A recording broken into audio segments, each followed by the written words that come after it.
오늘 우리 주장할 말씀은 구약성경 잠언 4장 23절 말씀입니다.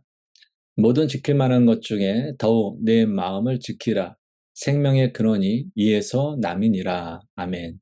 대부분의 사람들은 사람을 평가할 때 그 사람의 외모를 보고 평가하는 경우가 종종 있습니다. 얼굴을 보니 사람이 괜찮아 보이네라고 사람을 평가합니다. 근데 사실 얼굴만 보아서는 그 사람의 속이 어떤지 알 수 없습니다.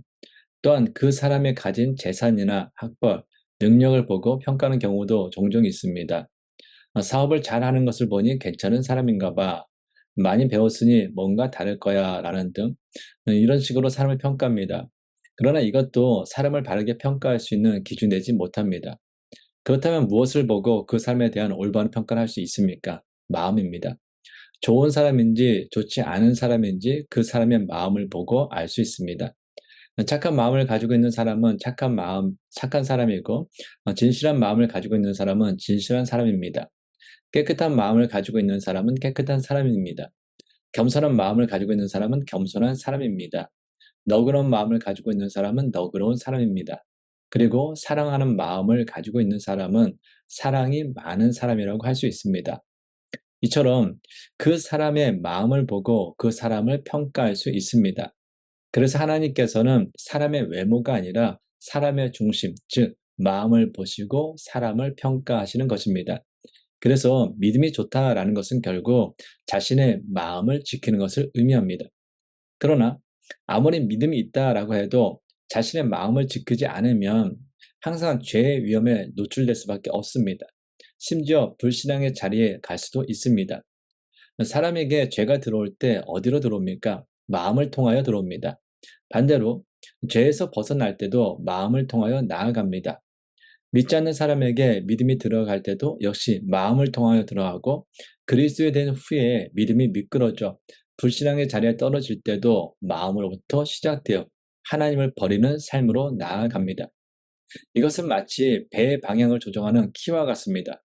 아무리 커다란 배도 키에 의해서 그 가는 방향이 결정되는 것처럼 우리 인생 또 우리 믿음 역시 눈에 보이지 않는 우리의 마음에 의해서 그 방향이 결정됩니다. 이것은 이 땅에 죄가 들어오는 과정을 통해서도 알 수 있습니다. 하나님께서 에덴 동산을 만드시고 그 중앙에 선악을 알게 하는 나무를 두시고 그 열매를 먹지 말라라고 명령하신 이유는 최초의 인간인 아담과 하와 안에 하나님께만 순종하고자 하는 그 마음이 있는지를 확인하시기 위함이셨습니다. 그러나 인간은 하나님의 명령을 어기고 불순종함으로 이 땅에 죄가 들어오고 그들은 하나님께서 그들을 위하여 지으신 에덴 동산에서 쫓겨나게 됩니다. 그런데 이 모든 비극의 시작은 하와의 마음의 문을 두드리는 유혹과 함께 시작되었습니다. 창세기 3장 2절입니다.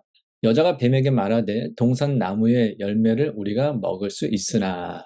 지금 하와는 누구와 대화를 시작하였습니까? 자신을 유혹하려고 찾아온 뱀과 대화를 시작하였습니다.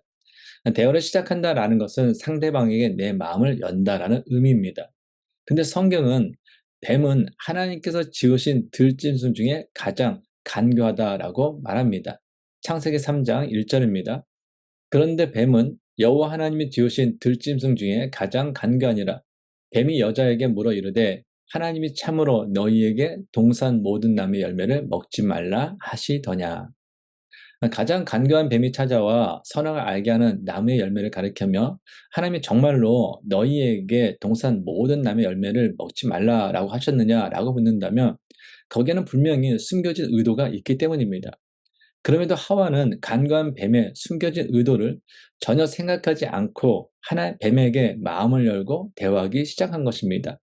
이미 하와의 마음은 간교한 뱀이 하는 말의 그 숨은 의도를 잘 알아차지 못할 정도로 그 마음이 이미 어두워져 있었던 것입니다. 창세기 3장 3절입니다. 동산 중앙에 있는 나무의 열매는 하나님의 말씀에 너희는 먹지도 말고 만지지도 말라 너희가 죽을까 하노라 하셨느니라.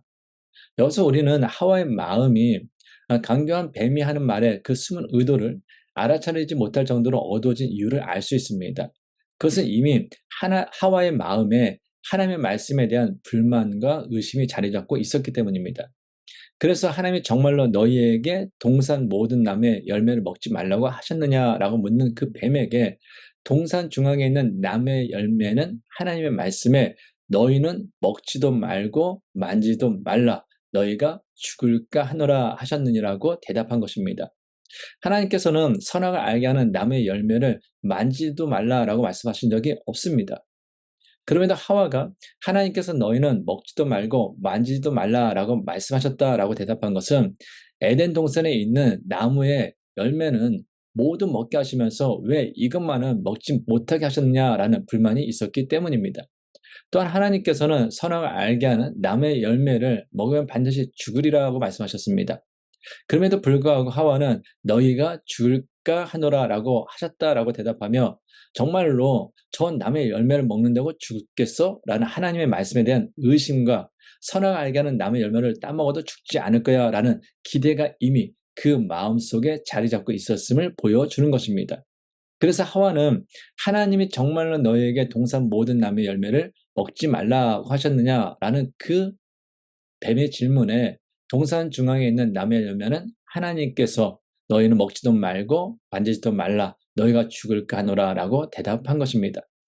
이처럼 이미 하와의 마음에는 하나님의 말씀에 대한 불만과 의심이 자리 잡고 있었습니다.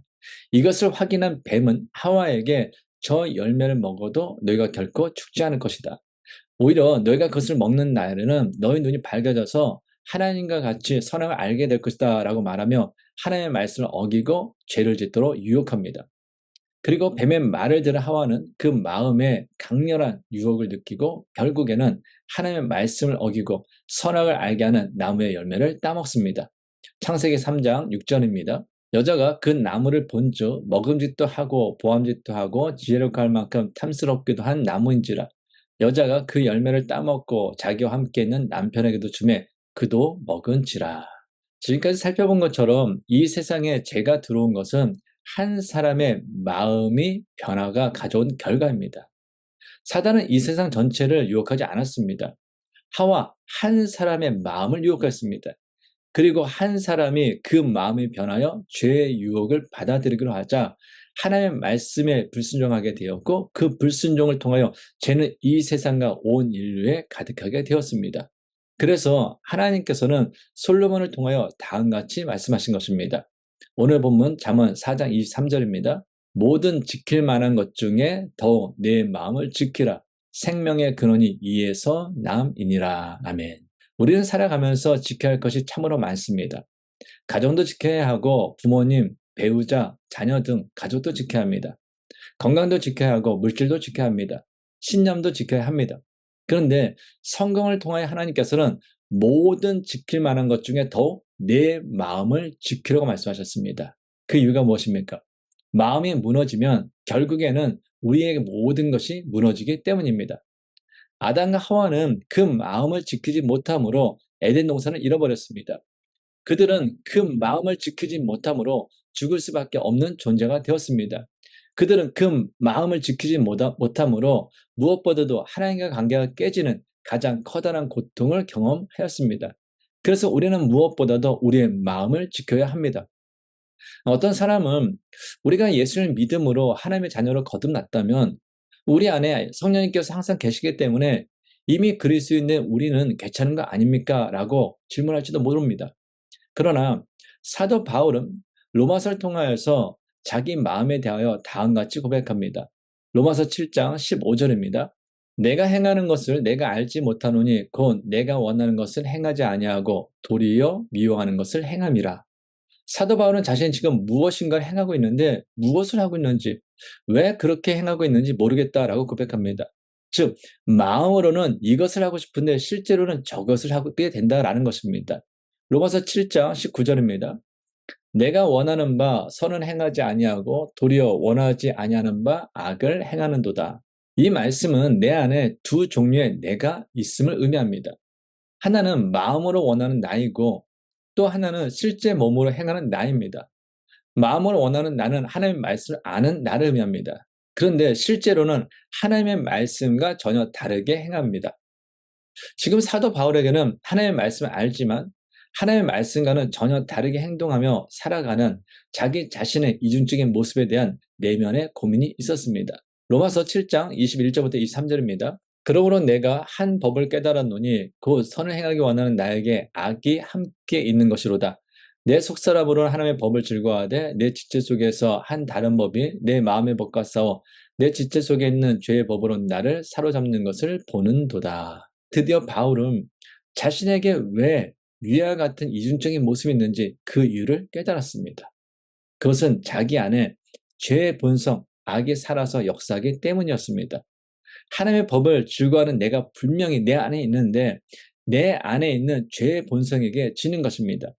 분명히 말씀을 듣고 예배를 드리고 기도를 하면 내 안에 하나님의 자녀답게 하나님의 백성답게 신앙인답게 살려는 내가 있는데 내 안에 있는 죄의 본성이 나를 끊임없이 유혹하고 정죄함으로 결국 나는 내 안에 있는 죄의 유혹에 넘어가 내가 원하는 선한 것을 행하지 아니하고 도리어 원하지 않는 악을 행함을 바울은 깨달은 것입니다. 그래서 바울은 다음과 같이 탄식합니다. 로마서 7장 24절입니다. 오라 나는 곤고한 사람이로다. 이 사망의 몸에서 누가 나를 건져내랴. 자신이 마음으로 원하는 바를 행하지 못하고 원하지 않는 바를 행하고만 있으니 얼마나 비참합니까? 죄의 삭은 사망임을 아는데 죄에서 벗어날 길이 없습니다. 그러니 나는 참으로 비참한 사람입니다. 누가 이 죽음의 몸에서 나를 건져내 주겠습니까? 라고 탄식하며 절규하는 것입니다. 잘 아시는 것처럼 사도 바울은 다메섹으로 가는 길에 예수를 만난 이후 순교의 자리에 이르기까지 복음을 위하여 자신의 모든 삶을 바친 사람입니다. 그를 통하여 많은 사람들에게 복음이 전파되었으며 또 수많은 교회가 세워졌습니다. 그럼에도 바울에게는 그리스도인으로서 하나님의 법을 즐거워하는데 그럼에도 여전히 자기 안에 있는 죄의 본성에 지는 자신의 모습을 보면서 너무나 괴로워하는 연약한 인간의 모습이 있었습니다. 이것이 우리의 현실입니다. 예수를 영접하였다고 해서 우리의 마음이 하나님을 향하여 완전해지는 것이 아닙니다. 하나님의 자녀로 거듭났다라고 해서 우리의 삶이 완전히 하나님의 자녀다운 삶으로 변화되는 것이 아닙니다. 여전히 우리는 하나님을 향한 마음과 세상을 향한 마음, 하나님의 자녀로서 살아가기 원하는 그 마음과 이 땅에서 세상의 가치와 기준을 따라 세상 사람들과 어울려 살아가기 원하는 그 마음 사이에 갈등하며 온전히 하나님을 바라보지 못하고 온전히 하나님의 자녀답게 살아가지 못하는 자기 자신 때문에 괴로워하는 것이 우리의 또한 현실입니다. 그래서 우리는 모든 지킬 만한 것 중에 더욱 힘써서 우리의 마음을 지켜야 합니다. 그렇다면 우리의 마음을 지키는 최고의 무기, 최고의 방패는 무엇입니까? 하나님의 말씀입니다. 다윗이 인생을 살아가면서 지은 가장 커다란 죄는 우리아의 아내 밧세바와 간음한 것입니다. 다윗은 하나님으로부터 내 마음에 합한 사람이라는 칭찬을 들을 정도로 위대한 믿음의 사람이었습니다. 그럼에도 그는 다른 사람의 아내인 밧세바와 간음함으로 그것을 감추기 위하여 밧세바의 남편 우리아를 죽이는 죄를 짓습니다. 위대한 신앙이라고 평가받는 다윗이 이와 같은 죄를 지은 것은 하나님의 말씀을 지키지 않았기 때문입니다. 하나님께서는 당신의 백성으로서 지켜야 할 10가지의 계명을 주셨습니다. 그 중에서 사람과 사람 사이에 지켜야 할 계명 중에 두 번째가 살인하지 말라, 세 번째가 간음하지 말라, 네 번째가 도둑질하지 말라, 다섯 번째가 내 이웃에 대하여 거짓 증거하지 말라, 여섯 번째가 내 이웃의 아내나 그의 남종이나 그의 여종이나 그의 소나 그의 낙이나 물은 내 이웃의 소유를 탐내지 말라 하는 말씀입니다. 근데 다윗은 이러한 하나님의 말씀을 소홀히 여김으로 인간과 인간 사이에 지켜야 하는 6가지의 계명 중에서 5가지의 계명을 어기는 죄를 범하였습니다. 또한 첫 번째 계명인 내 부모를 공경하라는 계명 역시 나머지 5가지의 계명을 어기는 것과 동시에 또한 어기게 된 것입니다. 결국 인간과 인간 사이에 지켜야 하는 6가지의 모든 계명을 어긴 것입니다. 그러나 그뿐이 아닙니다. 인간과 인간 사이에 지켜야 하는 모든 계명을 어긴 것은 결국 인간을 사랑하는 하나님에 대하여 거역한 것이기 때문에 하나님의 마음을 아프고 슬프게 한 것이기 때문에 이것은 결국 하나님에 대하여 지켜야 하는 4가지의 계명 또한 어긴 것입니다. 이처럼 하나님의 말씀을 소홀히 여기고 지키지 않으면 그 마음을 온전히 지킬 수 없습니다. 그래서 다윗은 아버지로서 아들 솔로몬에게 자신과 같은 실수와 죄를 범하지 않도록 하나님의 말씀으로 자신의 마음을 지키는 삶이 되기를 원했습니다. 그러나 안타깝게도 솔로몬은 그렇지 못했습니다. 솔로몬은 자신의 생각과 방법으로 자기 나라와 자기 자신을 지키려 했습니다. 그것은 결국 하나님을 섬기는 땅에 우상을 세우게 하였고 자기의 자신도 우상을 섬기는 죄를 범하였습니다. 그래서 솔로몬은 자신의 지난 날을 참여하는 마음으로 하나님의 말씀을 지킴으로 너의 마음을 지켜라 라고 호소하고 있는 것입니다. 믿음은 우리의 마음을 지키는 것입니다. 그리고 우리의 마음은 하나님의 말씀을 지킬 때만 지킬 수 있습니다. 그러므로 우리는 날마다 하나님의 말씀을 가까이 합니다. 그리고 그 말씀을 계속해서 되새겨야 합니다. 그리고 그 말씀에 순종해야 합니다. 그때 우리는 비로소 하나님의 자녀로서 우리의 마음을 지키며 믿음의 사람으로서 이 땅에서 온전히 주님께서 걸어가신 믿음의 길을 걸어갈 수 있습니다. 하나님 아버지, 저희는 마음이 겉으로 드러나 보이지 않는다라고 해서 겉으로는 거룩한 척, 아닌 척 하면서도 마음으로 온갖 더럽고 추악한 모습으로 살아가는 것이 저희의 실제 모습입니다. 그러나 마음이 무너지면 결국에는 저희의 모든 것이 무너질 것입니다. 무엇보다도 저희의 무너진 마음을 보며 하나님께서 가장 아파하실 것입니다. 그러므로 날마다 하나님의 말씀을 가까이 하고 되새기며 하나님의 말씀에 순종함으로 믿음의 사람으로서 마음을 지키며 살아가게 하옵소서. 이제는 우리 주 예수 그리스도의 은혜와 하나님의 크신 사랑과 성령님의 교통하심이 항상 하나님의 말씀을 가까이 하고 되새기며 하나님의 말씀에 순종함으로 믿음의 사람으로서 마음을 지키며 살아가기 원하는 모든 성도들과 가정과 세워진 기업이 이제부터 영원까지 함께 하시기를 간절히 축원하옵나이다. 아멘.